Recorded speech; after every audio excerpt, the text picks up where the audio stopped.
Well, hello everyone. This is Dr. Eileen, and this is Medicine Walk.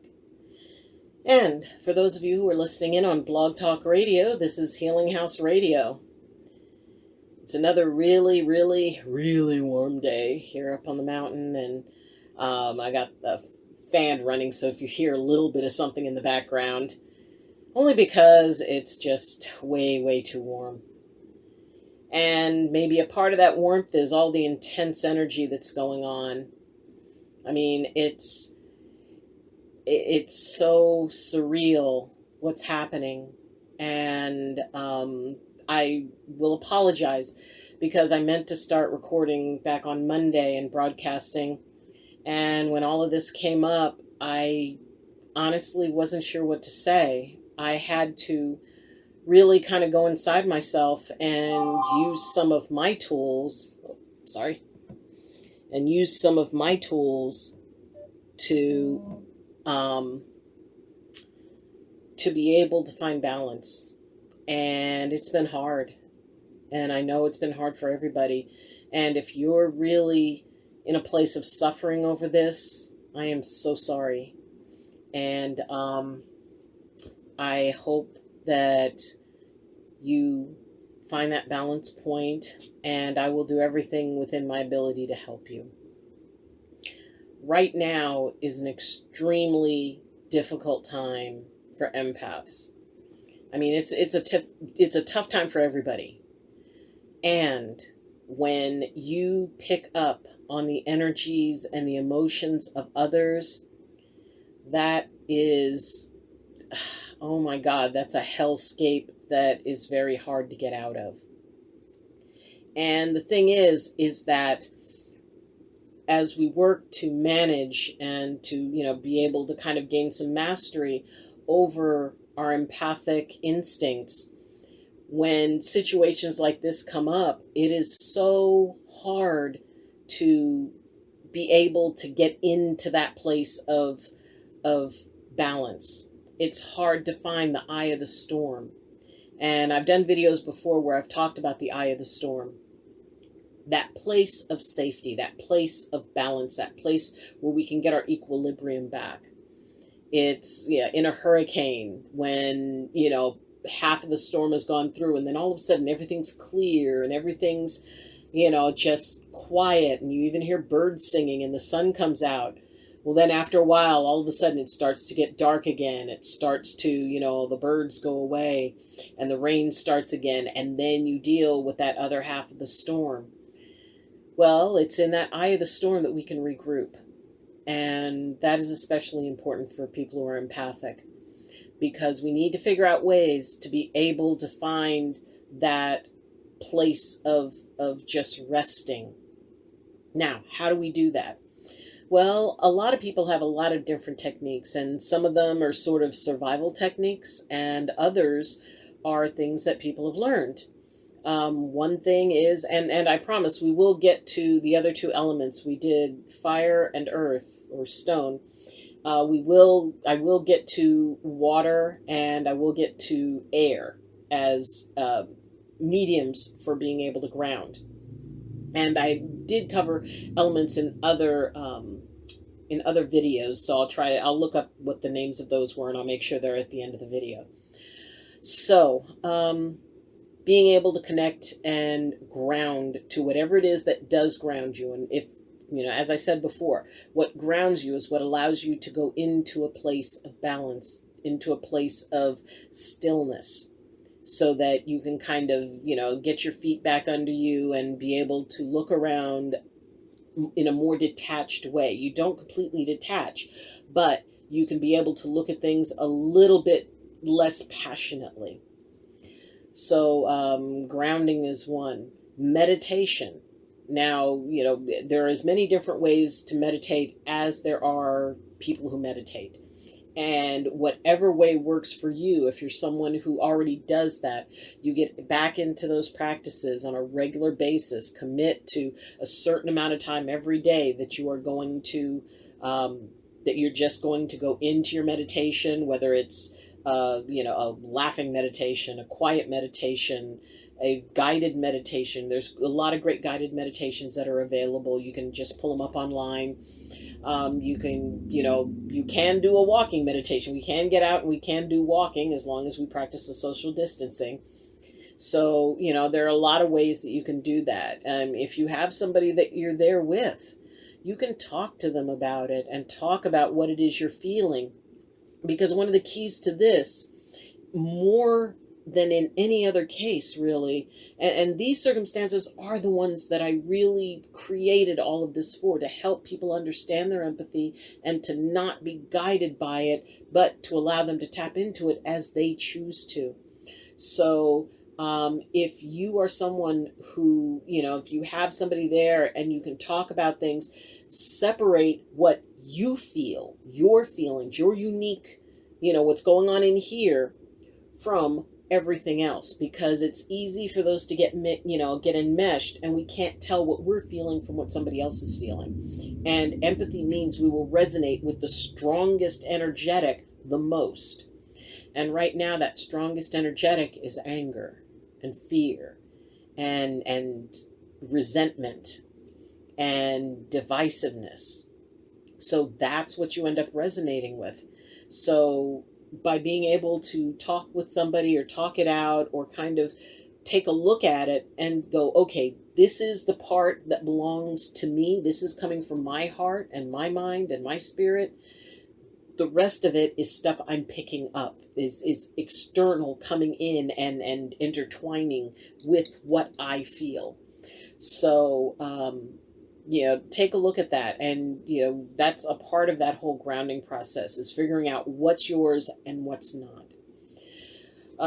Some people, now this is a technique I don't recommend, but some people just immerse themselves in it. They watch every ounce of, the news about it. They watch every video they can find, and they just throw themselves into it. And the thought behind that is that basically you reach a point of saturation and then it doesn't affect you anymore. That it, you find equilibrium with it, and, it's just like, in a way it's almost like getting pulled in an undertow, that you don't fight it, you just flow with it. I wouldn't recommend that generally, because most people can't reach that point of saturation before they drown in it. And there's a lot of very horrible, horrible imagery, and it's being played over and over and over again. And to think that, well, if I just immerse myself in it, then I'll be free of it. It won't affect me anymore. Yeah, that's a way. I wouldn't recommend it, because this is a lot. It's a lot. So, if you want to, say, pace yourself with it, on the other hand, there's, all right, I'm going to cut it off. I'm not going to watch any TV. I'm not going to watch any internet. I'm not going to go on social media. I don't want to know anything about it. I'm locking it out. And, that's a way. And for some, if you can do that, yeah, it's a way to escape from it. My feeling is that no one way is going to be able to encompass everything that you need, or it's unlikely. So I'd say mix them up. I'd say tap into everything you can. Talk to people when you need to. Vent and cry or scream into a pillow when you need to. Meditate, make a commitment that each day, to do some meditating, just to kind of ground and, get that balance point back. Do your whatever practices, spiritual practices, prayer. That's something that, that a lot of people, for those who find comfort in that, and I'm one of them, turning the whole thing over to a higher power, however you conceive that, however you perceive that, that can be very comforting, and that can be grounding. So, you can do a little bit of that, do a little bit of, I wouldn't ignore it, because it's still there. Even if you're not watching it, you're still in the energetic feel of it, so you're going to be impacted by it. it's very individualized. So you'll have to figure out what works for you, but try different things and just be patient with yourself and be patient with others. Empaths can be very short-tempered around this time, or in situations like this. So be very aware of, okay, am I overreacting to something? Am I responding just because I'm at a heightened level? Now, there are empaths who want to immerse themselves in it because of the fact that it is such an intense energy. And we've talked before about the idea that for some empaths, they want to connect to any intense energy because of the sensation that it gives them. And when you achieve a connection, there is a feeling that you have. And, as you work with it more, you're going to become more aware of it. But for those who are addicted to intense emotion and intense feelings, they are more likely to want to immerse themselves in it, to want to give themselves over to it, because that allows them to have that intense connection with a whole mass of people. And, be careful about that, because that can suck you into a place that you may not be able to find your way out of easily. So just whatever it is that allows you to have peace, embrace it, go with it, hold on to it with both hands, and understand that once we get on the other side of this, we're all going to be there, and we're going to have figured out a way to live together. And that can be very, very tricky, and there are no easy answers for how to heal on the other side of this. And as empaths, we are uniquely talented and able to help with that healing because we can create those connections. We can build those bridges. We can be able to actively listen and to help people find that balance point within themselves. And nobody really does that better than we do. So if you're working on, the first thing we need to do is deal with ourselves. That's number one. First, we need to deal with ourselves. We need to find our own balance point. If we have wounding around this, and there's a lot of people that this is opening up a lot of wounds for, if we direct ourselves to that, then once we have reached that inner healing, then we can help with external healing. Then we can help with the process of rebuilding. So take care of yourself, honor yourself, nurture yourself. This brings up a lot. These type of situations bring up a lot. And it could bring up anything from a current life experience to a past life experience. And there's a lot of people who have talked to me about that. And yeah, this is on a level that I don't know if we've ever known. And maybe with the combination of being locked up and the agitation from being locked up because of the pandemic, and then all of a sudden this happens, and this huge explosion of energetic force that has happened. And we need to be able to find balance with it if we're going to be able to help others. But be patient with yourself. It may be a tricky thing. It may take time to reach your balance point. But once you do, then you can be able to help others find theirs. So, please, if you're having trouble with managing this, please get a hold of me. My email address is in the description.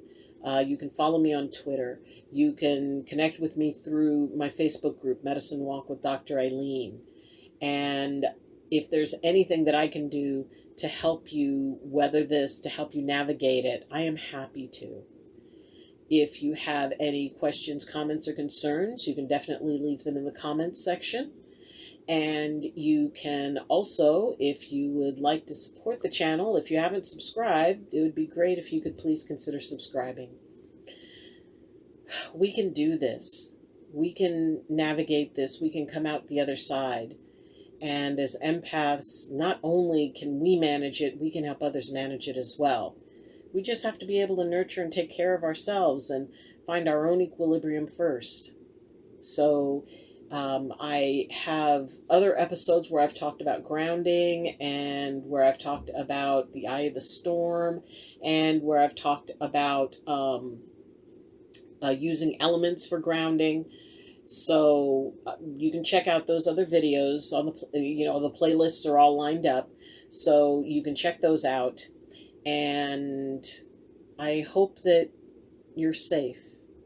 Take care of yourself. I mean, our empathic connection can drive us to, want to go out and do the protests and everything. And if you want to, bless you, and please stay safe.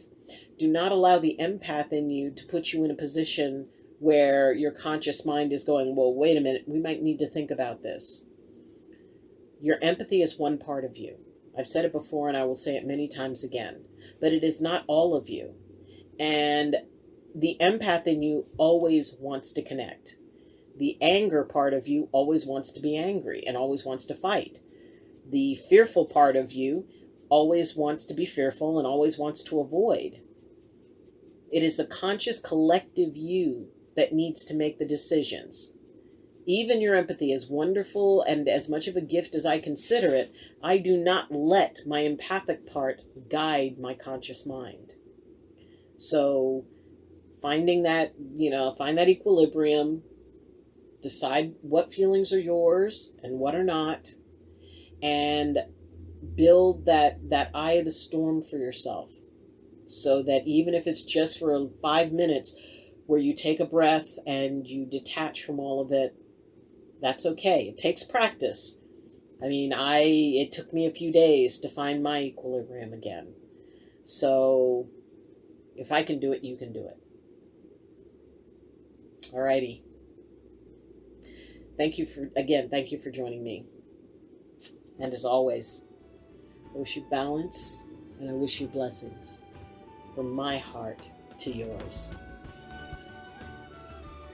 Love you, and see you next time. Bye, and take care.